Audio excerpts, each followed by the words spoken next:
Hi, my name is Eric McCabe, and I am a facilitator of trauma sensitive yoga. So I would like to share a little bit about what trauma sensitive yoga is. In other recordings on this channel, I have shared what trauma sensitive yoga is not. And in this particular video, I'd like to share what trauma sensitive yoga is. Now, what are we actually doing when we do trauma sensitive yoga? So there are 5 key themes to trauma sensitive yoga.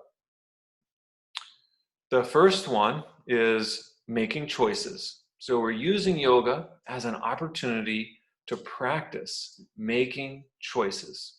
I'll say a little bit more about that in a moment. The second key theme is present moment experience. That means noticing how your own body feels in the present moment. And I'll talk a little bit more about that in just a moment too. The third theme has to do with creating rhythms. And this has to do with perhaps moving your breathing, moving your body with or linking it to your breathing. So for example, if I open my hands, I could breathe in. And as I close my hands, I could breathe out. So breathing in and opening my hands and sync. And breathing out and closing my hands. So the two actions, breath of your breath and the movement of your hand are going together simultaneously. That's creating a rhythm, and a rhythmic. The fourth key theme of trauma-sensitive yoga is about developing what's called agency. This is a sense of feeling that you have some ability to control your own environment. You have the ability to make the situation such that you feel comfortable. So for example, if I wanted the lights a little bit dimmer, I could stand up, I can go over to the switch, and I can turn the lights off in the space that I'm in.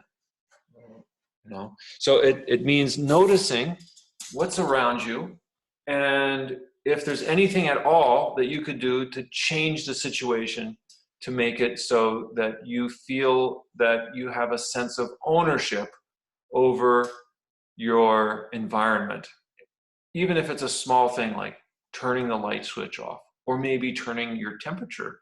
If you have the luxury of heat or air conditioning, changing the temperature in your space, maybe it means opening a window, or it could mean moving. If you're not comfortable sitting down, you could lay down or stand up. So this is what developing agency is about. And the fifth key theme that I'll share is called non-coercion.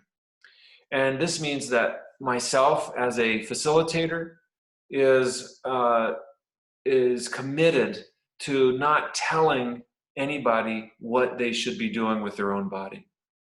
So in other words, I'm not manipulating you to make you do something that you don't feel comfortable doing. That's my commitment.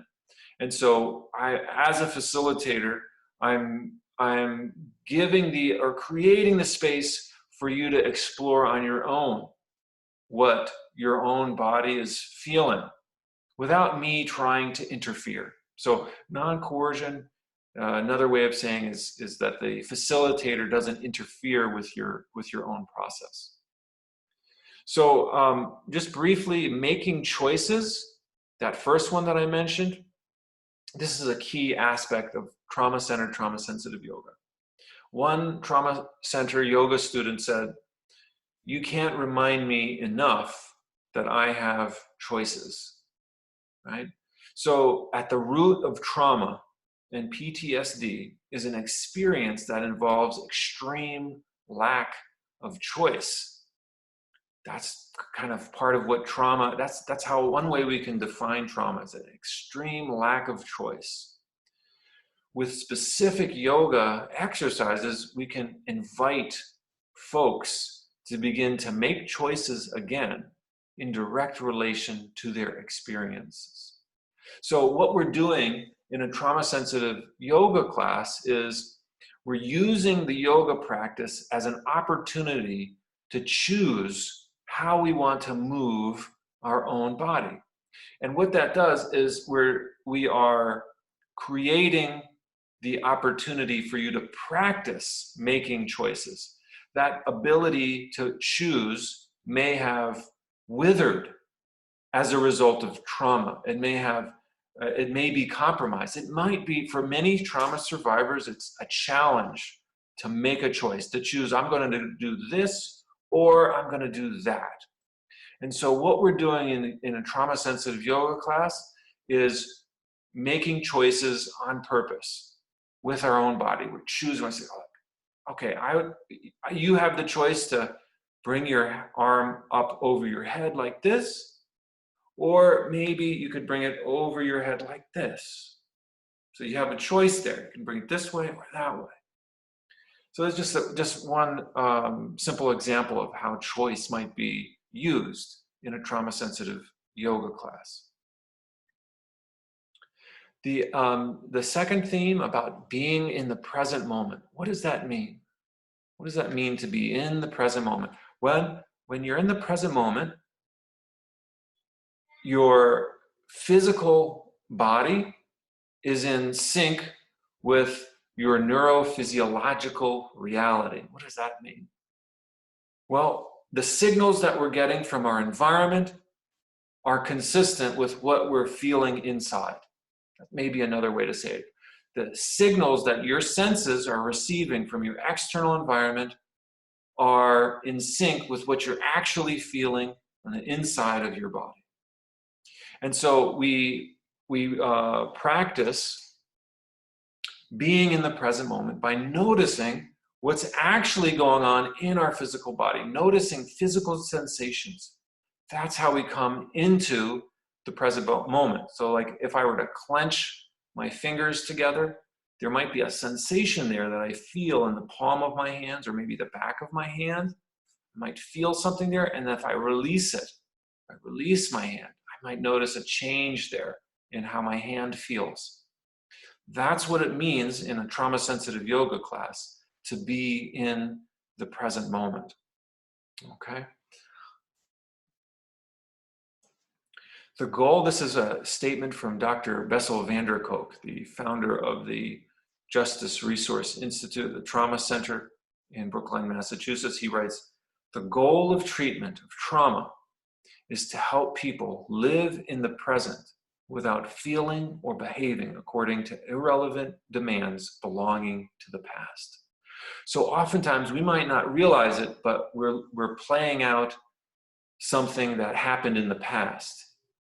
So maybe something happened in a relationship or with our parents that really hurt us 10 years ago or 20 years ago. And then, but still today, we're living as though that it's like we're re-experiencing that over and over again. And so our present, we're not actually present. We're still living in the past. And so trauma-sensitive yoga is about really noticing what's actually happening right here and right now, in this moment. So each yoga form is an opportunity to have a present moment experience, recognizing that trauma survivors are often stuck in a body, breath, and mind that is relating to past conditions. So that's kind of what we're doing in trauma-sensitive yoga. One other aspect that I'd like to mention here is that trauma-sensitive yoga is not a kind of a prescription for the future. So I don't prescribe doing yoga. Okay, if you do this so many times a week, then you're going to get that, right? That's setting us up for expectations that might not come true. We're just doing trauma-sensitive yoga in the present moment without any expectation of anything. Just doing yoga for the sake of doing yoga. That's all. That's all. There have been a number of studies that have shown the benefits of doing trauma-sensitive yoga. If these are things that you're interested in, I just brought up a couple here. This one study was put in the Journal of Clinical Psychiatry. It's called Yoga as an Adjunctive Treatment for Post-Traumatic Stress Disorder, a randomized control trial. And there's another one here, maybe kind of hard to see. It says Yoga for Adult Women with Chronic PTSD, a long-term follow-up study. So, and there's many more that are many more studies that are coming out that demonstrate the efficacy of doing trauma-sensitive yoga for trauma. So that's just a little bit about what trauma-sensitive yoga is about. Thank you.